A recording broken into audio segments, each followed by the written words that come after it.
وقال الله تعالى في موضع آخر وجاءت سكرة الموت بالحق ذلك ما كنت منه تحيد وفي موضع آخر أينما تكونوا يدرككم الموت ولو كنتم في بروج مشيدا একদিন মাটির ভিতরে হবে ঘর রে মন আমার কেন বন্ধ দালান ঘর একদিন মাটির ভিতরে হবে ঘর রে মন আমার কেন বন্ধ দালান ঘর প্রাণ পাখি উড়ে যাবে প্রাণ পাখি উড়ে যাবে পিঞ্জর ছিড়ি ধরা ধাম সবই রইবে তুমি যাবে চলে বন্ধু বান্ধব যত মাতা পিতা তারা সুত সবই হবে তোমার পর রে মন আমার কেন বন্ধ দালান ঘর দেহ তোমার চর্মচর দেহ তোমার চর্মচর গলে পচে যাবে শিরায় উপশিরাগুলি ছিন্ন ভিন্ন হবে মন্দু মেরুদণ্ড সবই হবে খণ্ড খণ্ড পড়ে রবে মাটির উপর রে মন আমার কেন বন্ধ দালান ঘর সেদিন হাসরের মাঠে সেদিন এই ছেলে এই ছেলেটাকে ডাকেন তো এখানে নাই বার হও এই অ্যাটেনশন নষ্ট করছে ভলান্টিয়ারকে বলছি ওকে একবারে প্যান্ডেলের বাইরে করে দিতে বারবার ও বিরক্ত করছে আমি দেখছি অনেকক্ষণ থেকে এই ছেলে যাও সেদিন হাসরের মাঠে থাকবে নানা প্যাসেঞ্জার ইমানওয়ালা হবেন যিনি পাইবেন জান্নাতের দ্বার রে মন আমার কেন বন্ধ দালান ঘর যখন প্রাণ চলে যাবে সবই পড়ে রইবে গায়ে দেবে মার কিন থান রে মন আমার কেন বন্ধ দালান ঘর নাই রে বালিশ নাই বিছানা ঘরের ভিতর অন্ধকার সেই ঘরেতে পড়ে আছে ডাক্তার মাস্টার ব্যারিস্টার কিসের স্ত্রী পুত্র কিসের ইষ্ট বিষ্ট দম ফুরাইলে হবে সবই পর রে মন আমার কেন বন্ধ দালান ঘর একদিন মাটির ভিতরে হবে ঘর রে মন আমার কেন বন্ধ দালান ঘর আপনার মরণ হবে যখন আপনার মরণ হবে যখন আসবে দেখতে কতজন আসল ঘরে কেউ যাবে না সঙ্গে যাবে আমল রে মন আমার কেন বন্ধ দালান ঘর যখন প্রাণ চলে যাবে সবই পড়ে রইবে গায়ে দেবে মার কিন থান রে মন আমার কেন বন্ধ দালান ঘর মাননীয় সম্মানিত আজকের এই মহতী ধর্মসভার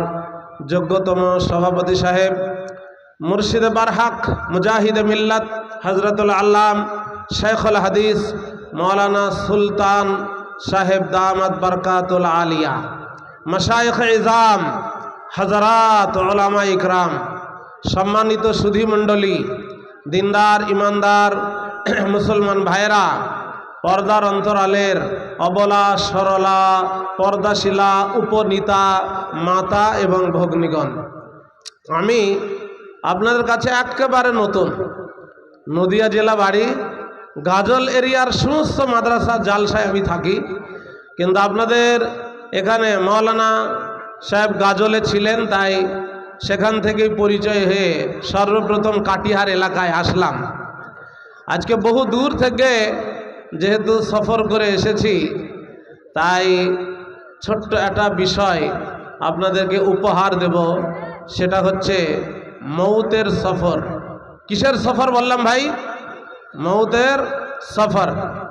আর মহান আল্লাহ পাক রব্বুল ইজ্জাত তিনি আমাদের হায়াত দিয়েছেন, যেমন ঠিক হায়াতের পাশাপাশি মৌতটাকেও রেখেছেন।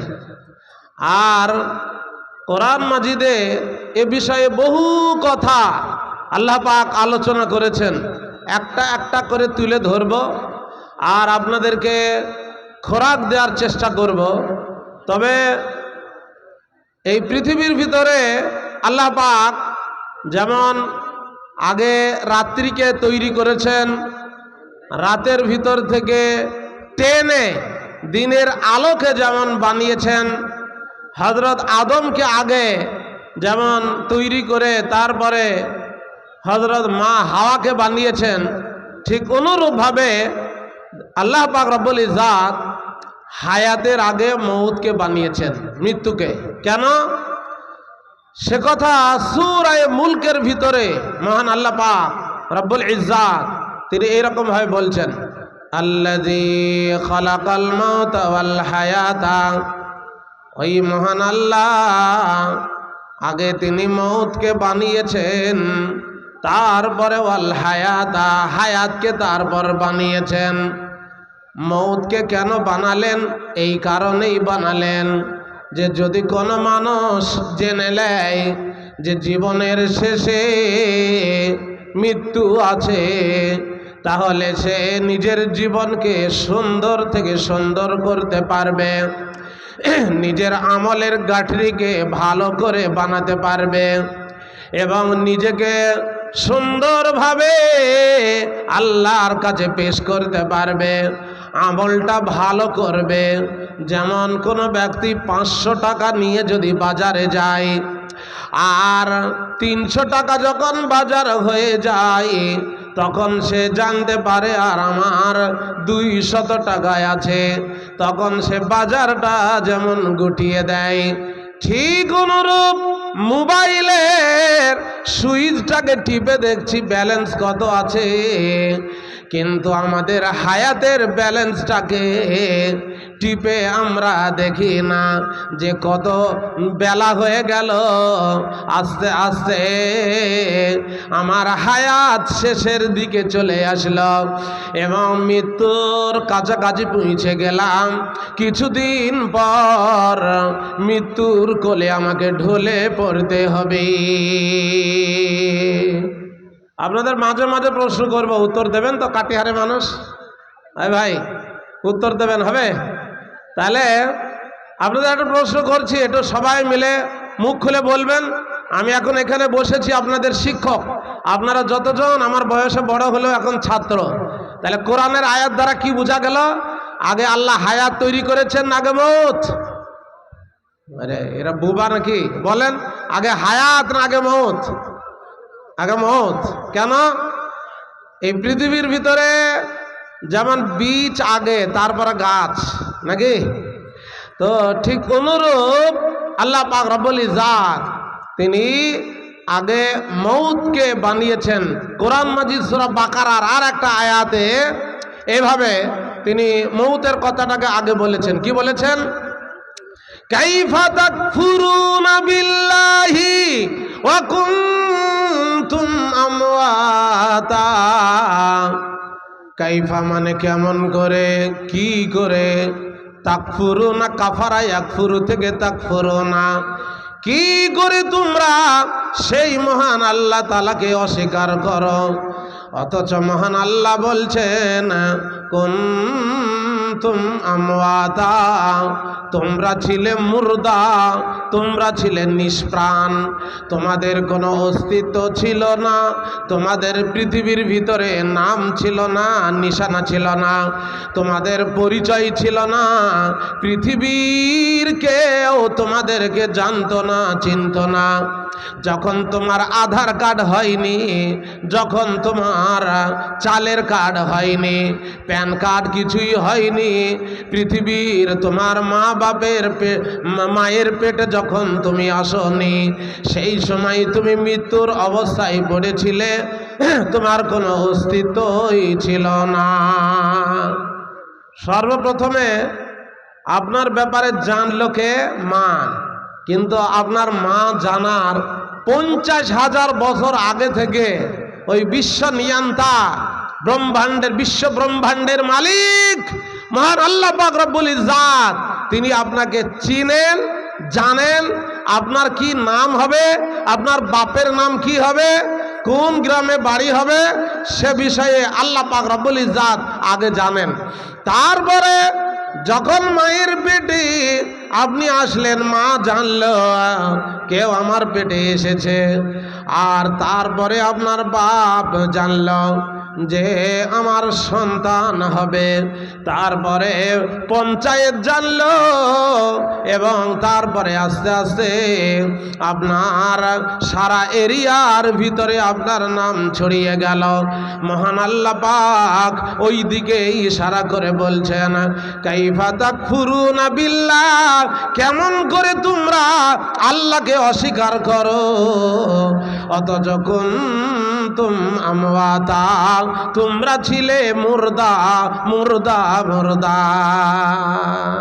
মৃত্যু ছিলে তোমরা, কিছুই ছিল না তোমাদের। ফাআহিয়াকুম, তারপরে তিনি তোমাদেরকে জীবিত করলেন, জিন্দা করলেন।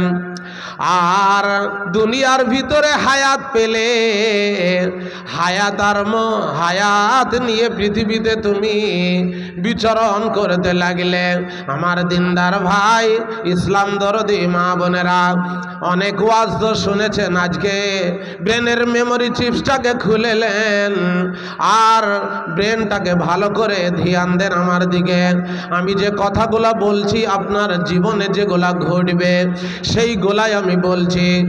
আর ভালো করে মেমোরি চিপসে কথাগুলোকে লোড করে নেবেন, কারণ আমরা হায়াত আর মৌত নিয়ে পৃথিবীতে এসেছি, তাই তো?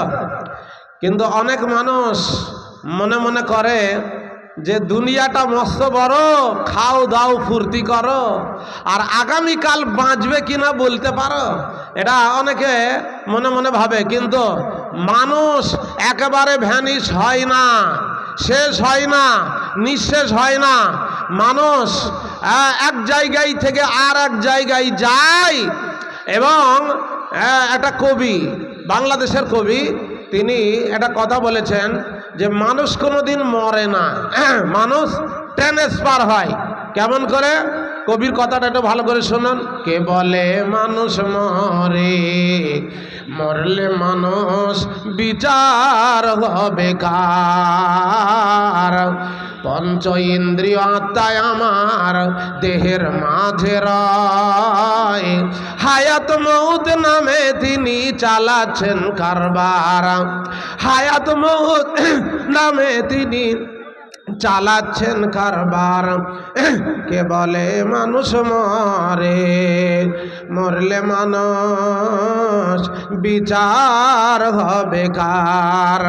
নদীতে আসে জোয়ার, আবার যাই ফিরে ভাটিতে, আবার নদীতে আসে জোয়ার, আবার যাই ফিরে ভাটিতে, আবার আসা যাওয়ার রীতি রে ভাই ভবের মাঝারে। কে বলে মানুষ মরে? আমার দিনদার ভাই, ইসলাম দরদি মা বোনেরা, আল্লাহ পাক রব্বুল ইজ্জাত তিনি আমাদেরকে হায়াত দিয়েছেন, পাশাপাশি মৃত্যুটাকেও তিনি বানিয়েছেন। এবং আল্লাহ পাক রব্বুল ইজ্জাতের 4টি চ্যালেঞ্জের কথা আমি কোরআন থেকে বলি, আপনারা আমার কথাতে একটু সাড়া দেবেন।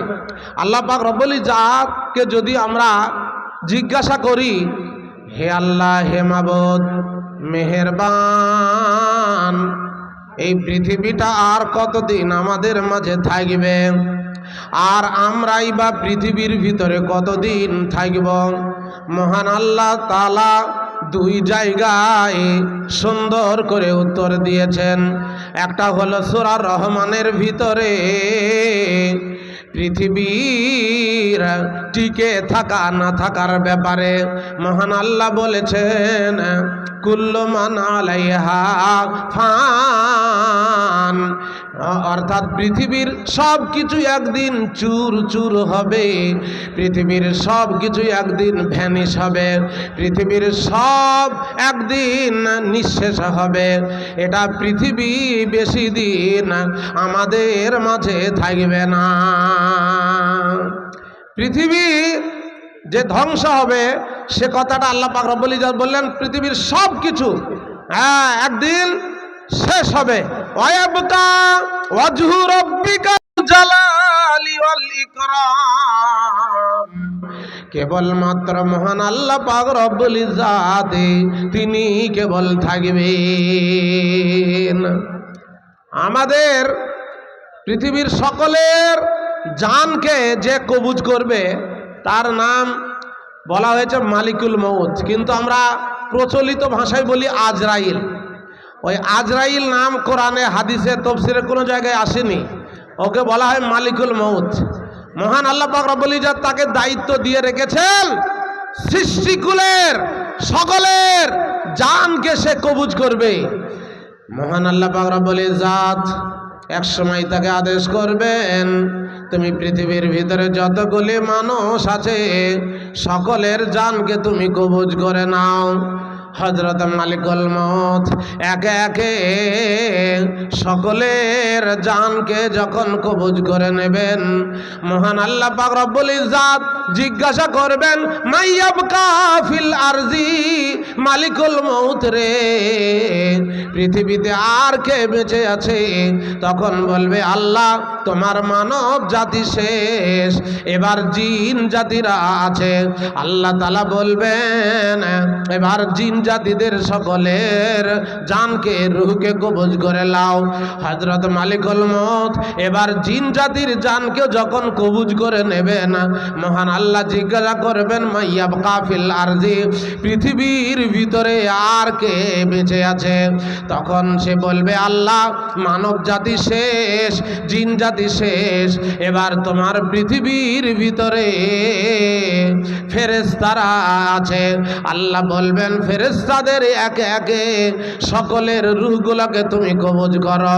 ফেরেশতাদের সকলের রূহকে যখন কবজ হয়ে যাবে, তখন কেবল মালিকুল মউত আর মহান আল্লাহ পাক রব্বুল ইজ্জাত ছাড়া আর কেউ থাকবে না।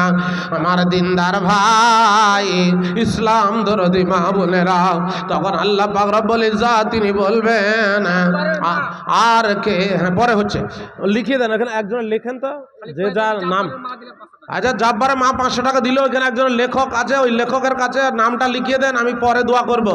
এখন অ্যাটেনশন নষ্ট করলে হবে না, চুপচাপ যে দেবেন দেন, আর যে নাম লেখাতে চাবেন ওখানে নামটা লিখিয়ে দেন।